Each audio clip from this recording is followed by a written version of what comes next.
Hey, welcome to this episode. Let's take a look at automation for beginners. There will be more detailed guides later throughout this tutorial series, but for now, a basic understanding of automation, how to turn it on, how to apply it, what it's used for, all of the basics. So let's start. Automation is a way to record parameter changes on the MPC.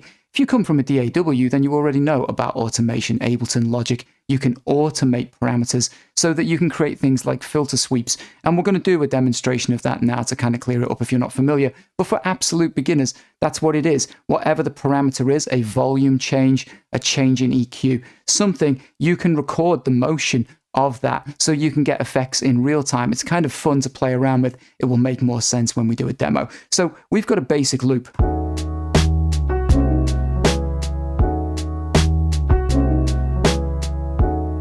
Just 2 bars, something that I knocked up for this episode. 2 simple tracks, one for drums, one for chops. Now for this episode, what I want to do is I want to apply that filter sweep and I want it just on my chops as an example. So we open up the track where we can find the chops. This is the drum track, so we don't want this one. We're going to move over and go to this one called Piano Dogs where the chops are. I want to apply a filter sweep, so I'm going to go in here and add an air filter. And if we open this up, I want to show you the parameter. We're going to use a low pass, nice and simple. We'll do a little demo of that. This is what I want to automate. I want to change the cue link and record this movement of this cue link as automation. So we'll press play.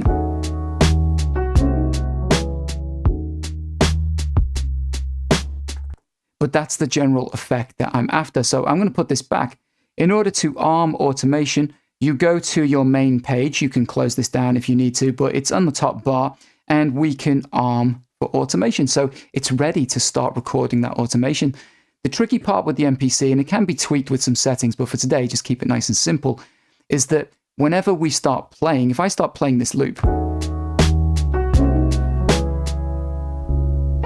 while that is playing back, if I tweak my volume control, move any of these encoders, it will be recorded as automation. I don't have to be in one of the recording modes first. That's what's tricky about it and a little bit dangerous. So you need to be set up and prepared and know that that's how it works by default, because otherwise you might just be tweaking the volume and then all of a sudden you play it back and your volume's jumping about. It's because you've recorded it as automation. So my advice, only turn it on when you're going to use it. And the first thing we want to do is just get set up. So we're going to move into the filter where we're ready. We'll move our cue link over to select this frequency. And then we're going to start playback and record that as automation.